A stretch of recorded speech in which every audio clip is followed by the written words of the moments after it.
ان سے سنا ہوگا کہ کس طریقے سے ڈیٹیل کے ساتھ انہوں نے پیش کیا تھا کہ لبرلزم کو کس طریقے سے مختلف کنٹریز میں زبردستی تھوپا گیا، نافذ کیا گیا. لیکن اب یہ جو کولونیلزم کا زمانہ شروع ہوا ہے تو اب ظاہر ہے ایک باہر کے افراد آ رہے ہیں کسی ایسی جگہ پہ دوسرے کنٹری میں اور وہاں پر حکومت کرنا چاہ رہے ہیں، اقتدار حاصل کرنا چاہ رہے ہیں. تو یہ اتنا آسان نہیں ہوتا ہے کہ ایک ایسا ملک جہاں پر وہاں کا کلچر بالکل مختلف ہو اور دوسرے کلچر کے لوگ داخل ہو جائیں اور اس کنٹری کے لوگ پورا سسٹم ان کے حوالے کر دیں اور ان کے کلچر کو آسانی سے ایکسپٹ کر لیں. ایسا نہیں ہوتا ہے، بہت مشکل ہے.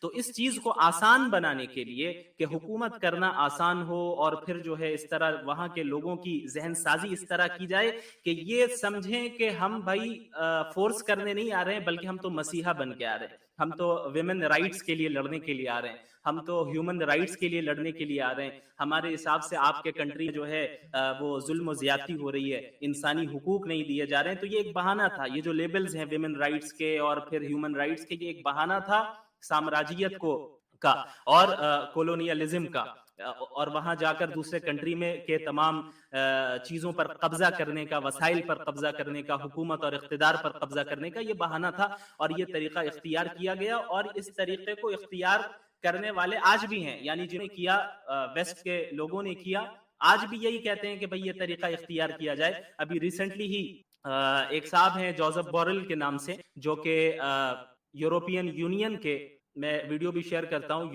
یورپین یونین کے جو فارن افیئرز ہیں اور جو سیکیورٹی پالیسیز ہیں اس کے وہ ہائی ریپریزنٹیٹیو ہیں. ابھی ریسنٹلی انہوں نے کیا بیان دیا ہے، پہلے ہم اسے سنتے ہیں، اس کے بعد ہم بات کریں گے انشاءاللہ. تو یہ جو ہے میں ویڈیو شیئر کر رہا ہوں. Garden, build a garden. The rest of Europe is a garden. We have built a garden. The rest of the world, and you know very well, Fidel, is not exactly a garden. The rest of the world, most of the rest of the world is a jungle. And the jungle could invade the garden. And the gardeners should take care of it. The jungle has a strong growth capacity and the world will never be high enough in order to... The gardeners have to go to the jungle. اب آپ دیکھیں انہوں نے کیا کہا ہے. انہوں نے یہ کہا ہے کہ ہم نے جو ہے یوروپ کو ایک گارڈن بنا دیا ہے. یہ یوروپ ایک گارڈن ہے اور جو دوسری دنیا ہے یعنی جو دیگر ممالک ہے یوروپ کے علاوہ جو دیگر کنٹریز ہیں وہ جنگل ہے، وہ گارڈن نہیں ہے. یعنی ہم نے تو زبردست سسٹم قائم کر دیا، ہم نے زبردست معاشرہ تیار کر دیا ہے، اور جہاں جو کنٹری یوروپین سسٹم پر نہیں ہے، جو ہمارے نظریات کو نہیں مانتے ہیں، وہ کیا ہے، وہ جو ہے جنگل ہے. اور جنگل کے اندر یہ کیپیسٹی ہوتی ہے کہ وہ کی گروتھ ہوتی ہے، وہ جنگل پھیلتا ہے. تو ہو سکتا ہے کہ یہ جنگل ہمیں انویڈ کر جائے، ہمارے اوپر حملہ کر جائے. لہٰذا ہمیں چاہیے کہ گارڈن جو ہے، گارڈن کی حفاظت کریں اور گارڈن کو جنگل کے پاس جانا چاہیے. اب آپ اس کرونولوجی کو سمجھیے، کہنا کیا چاہ رہے ہیں؟ کہنا یہ چاہ رہے ہیں کہ بھائی آپ جو ہمارا ملک ہے اور یعنی جو ہمارا یوروپ ہے، یہاں پہ جو ہم نے سسٹم قائم کیا ہے کی حفاظت کے ہمیں کرنا یہ ہوگا کہ تمام کنٹریز میں ہم داخل ہوں، ہم انویڈ کریں. وہ ہمیں انویڈ کر سکتے ہیں، اس سے پہلے ہم آگے چلے جائیں اور وہاں جا کر جو ہے انہیں بھی گارڈن بنانے کی کوشش کریں. تو یہ صریح طور پر یہ کہنا چاہ رہے ہیں کہ بھئی ہم جو ہے اسے سپورٹ کرتے ہیں کہ ہم دوسرے کنٹری پر جا کر قبضہ کریں، جو ماضی میں نے کیا، حال میں بھی کر رہے ہیں، مستقبل میں بھی کرنے کا پورا ارادہ رکھتے ہیں. اور بڑا تعجب ہوتا ہے کہ یہ حضرات جب کہتے ہیں کہ گارڈن ہم نے گارڈن بنایا ہے، بھئی حقیقی معنی میں جنگل کون ہے یہ ہم سب جانتے ہیں، ڈیٹا بتاتا ہے. ہم دیکھ رہے ہیں کہ بھئی کس طریقے سے عورتوں پر ظلم و زیادتی یورپین کنٹریز میں زیادہ ہوتی ہے، کس طریقے سے ریپ کیسز، عورتوں کے ریپ کیسز یورپین کنٹریز میں زیادہ ہیں، کس طریقے سے وہاں پر شادی کے بغیر بچے پیدا ہو رہے ہیں، ماں باپ چھوڑ دے رہے ہیں انہیں، سائیکولوجیکلی بچے ڈسٹربڈ پیدا ہو رہے ہیں، زندگی گزار رہے ہیں ڈسٹربڈ ہو کر، ڈیورسز ہو رہی ہیں، اور پورا فیملی سسٹم کرپٹڈ ہو چکا ہے، خراب ہو چکا ہے. یہ کہہ رہے ہیں کہ ہم گارڈن ہیں. بھئی اب جنگل کون ہے یہ آپ اور ہم اچھے طریقے سے جان سکتے ہیں. اب یہ لوگ کیا کرتے ہیں کہ بھئی دوسرے کنٹریز میں داخل ہوئے اور پھر ابھی ماضی قریب میں ہی کیا ہوا کہ افغانستان میں یہ داخل ہوئے، وہاں ان لوگوں کی اچھے طریقے سے جب گارڈننگ کر دی گئی، بوریا بستر اٹھا کر وہاں سے چلے آئے.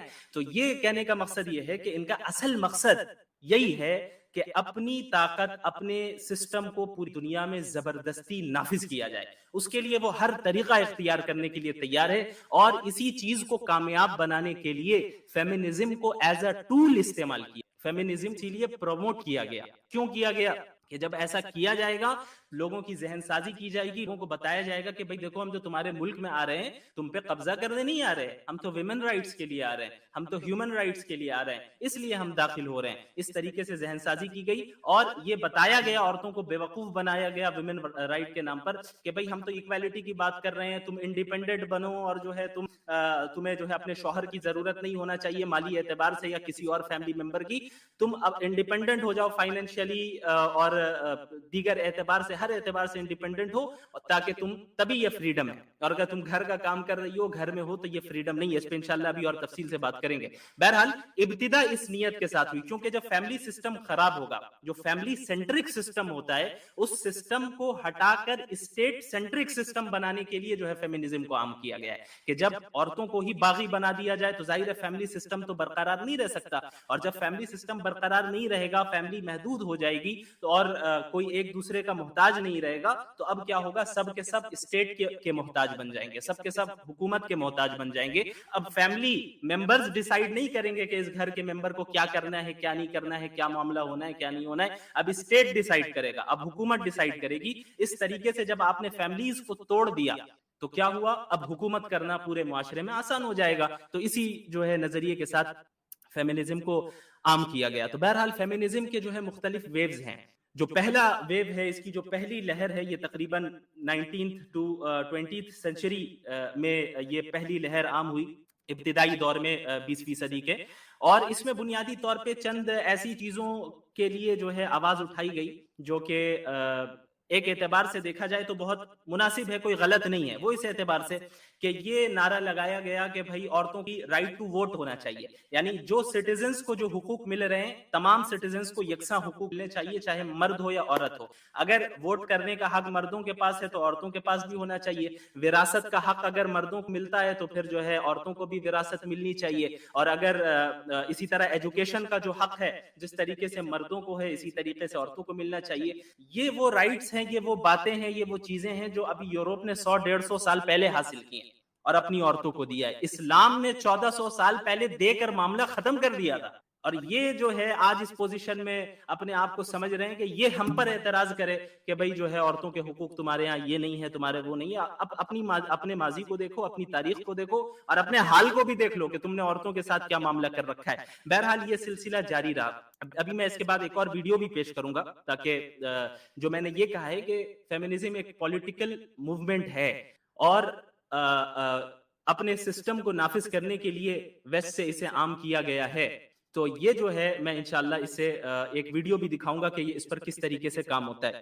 بہرحال اس کے بعد سیکنڈ ویو ہے جو 1960s سے شروع ہوتا ہے, اور اس سیکنڈ ویو میں, فیمنزم کے سیکنڈ ویو میں جو باتیں پیش کی گئیں, جو نظریات پیش کیے گئے, یہ جو ہے اس کی وجہ سے آج جو ہے جتنی خرابیاں ہمارے معاشرے میں دیکھ رہے ہیں, ابتدا جو ہے بہرحال یہاں سے ہو جاتی ہے. سب سے پہلے اس میں سیکشوالٹی کے اوپر بات کی گئی کہ سیکشول لبرلائزیشن ہونا چاہیے, کہ ہر ایک کو اپنے یعنی اسے کس کے ساتھ زندگی گزارنی ہے, کس کے ساتھ نہیں گزارنی ہے, کس کے ساتھ جو ہے سیکشول ریلیشن قائم کرنا ہے, نہیں کرنا ہے.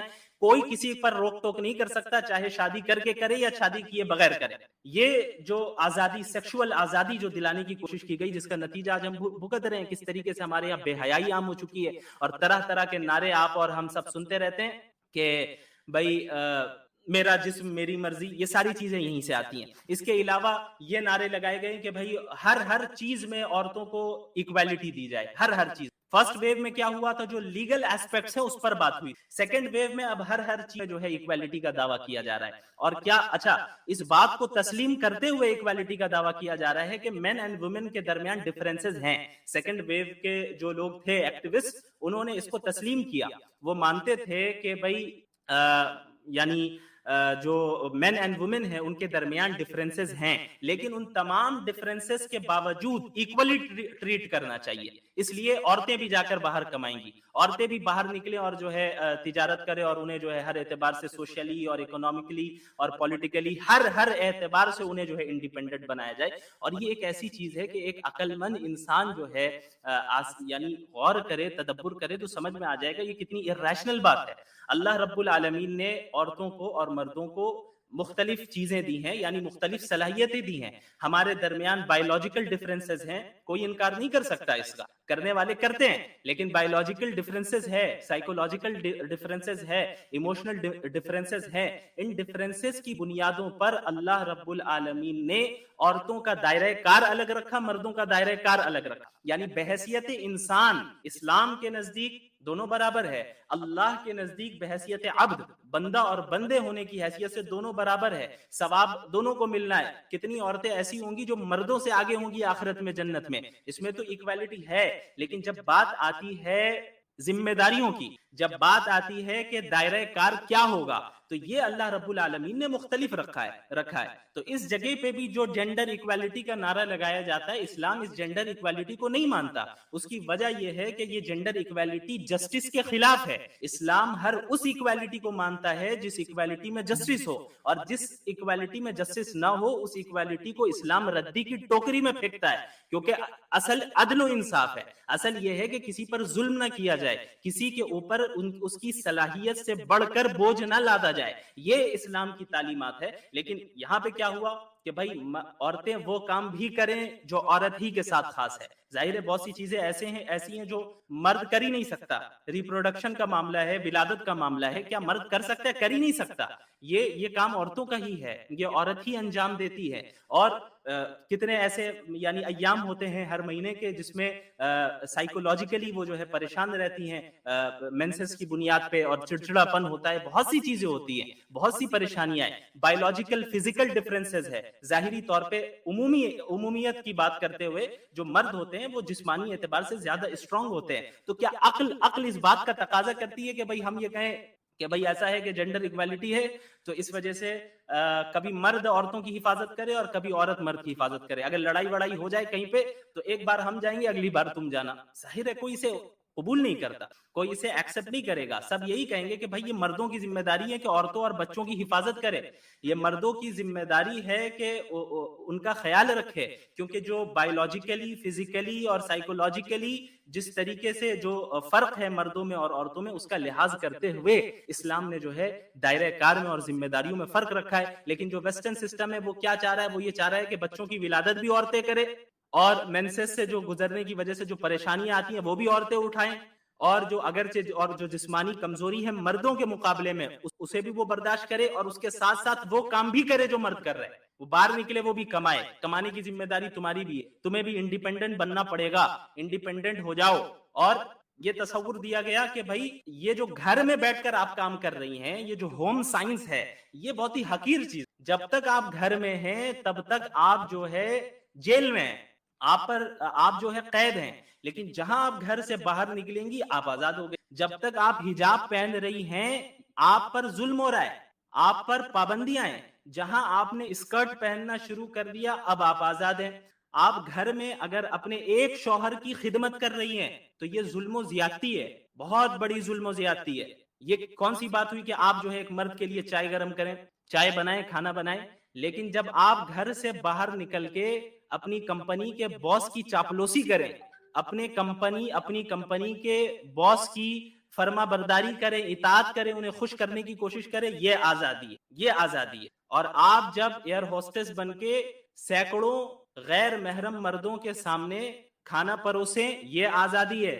لیکن اگر آپ نے اپنے بیوی، اپنے شوہر کے سامنے کھانا پروسا اور ان کو گھر میں کھانا دیا ان کے سامنے اور اسی کو اپنا کام سمجھ لیا، یہ آزادی کے خلاف ہے. یہ کیا مسئلہ ہے کہ گھر والوں سے ہی انڈیپینڈنٹ بنایا جا رہا ہے، ایک جگہ سے نکال کر دوسری پابندیوں میں اور دوسری غلامی میں لگایا جا رہا ہے. اسلام نے تو یہاں پہ غلامی کا مسئلہ ہی نہیں رکھا، سارے حقوق دیے کہ بھائی یہ مرد کی ذمہ داری ہے کہ تمہیں کمانا ہے، کما کے لا کر کھلانا ہے، اور ہر اعتبار سے ضروریات کو پورا کرنا ہے. اس کی فائنینشیل ضروریات کو پورا کرنا ہے، جسمانی ضروریات کو پورا کرنا ہے، ہر اعتبار سے کرنا ہے. اور عورت کا کام یہ ہے کہ اپنے شوہر کی اطاعت کرے اور باہر کسی کے سامنے عورت کو جھکنا نہ پڑے. ساری ضروریات مرد پورا کرے گا، اس کی حفاظت کرے گا، اس کا خیال رکھے گا، اس کی ضروریات کو پورا کرے گا. اور اس عورت کو ایسا حقیر نہ بنا دیا جائے کہ راستے میں جا کے مردوں کے سامنے وہ پھرے اور ان کی آنکھوں کے سامنے جو ہے وہ اپنی زینت کا مظاہرہ کرے. اسلام نے اس کی اجازت نہیں دی. عورتوں کو ڈگنیٹی دی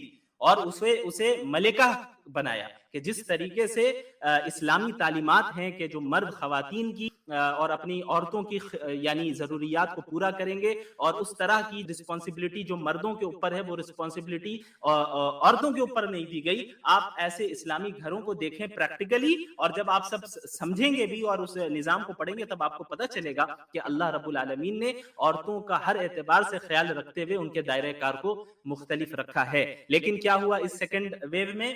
ہر اعتبار سے ایکوالٹی کا نعرہ لگایا گیا. یہ بھی بتایا گیا کہ دیکھو بچے پیدا کرنا ہے نہیں کرنا یہ تمہارا رائٹ ہے، یعنی اگر ابورشن کرنا چاہ رہی ہو کر دو، وہ بچہ جو تمہارے پیٹ میں ہے رحم میں ہے وہ مر جائے، قتل کر دو اس کو، کوئی فرق نہیں پڑتا، یہ تمہارا رائٹ ہے. کیوں فیملی کو کم کرنا ہے؟ جہاں زیادہ بچے ہوں گے فیملی سسٹم اسٹرانگ ہوگا، اور جہاں فیملی سینٹرک سسٹم قائم ہو گیا اسٹیٹ کچھ نہیں کر سکتا، پھر اسٹیٹ کو اکھاڑ کر پھینک دیا جائے گا، حکومتوں کو اکھاڑ کر پھینک دیا جائے گا. انہیں تو چونکہ حکومت کرنی تھی، انہیں اپنے نظام کو نافذ کرنا تھا، انہیں ہر فیملی کو کنٹرول کرنا تھا، اس وجہ سے یہ نظریہ قائم کیا گیا. بہرحال یہ سیکنڈ ویو ہے. سیکنڈ ویو میں اچھا جو فرسٹ ویو کا میں نے ذکر کیا، right to vote, right to education, وراثت کا رائٹ، یہ ساری چیزیں تو اس وقت بظاہر اچھی ہیں، آواز لگائی گئی، لیکن یہ بھی یاد رکھیے گا اس وقت یہ نعرے لگائے گئے تو صرف وائٹ ویمن کے لیے لگائے گئے تھے، بلیک ویمن کے لیے نہیں، کیونکہ وہ تو جو بلیک افریقنز ہیں وہ تو حقیر ہیں ان کے نزدیک، انہوں نے غلام بنایا ہوا ہے. جب ان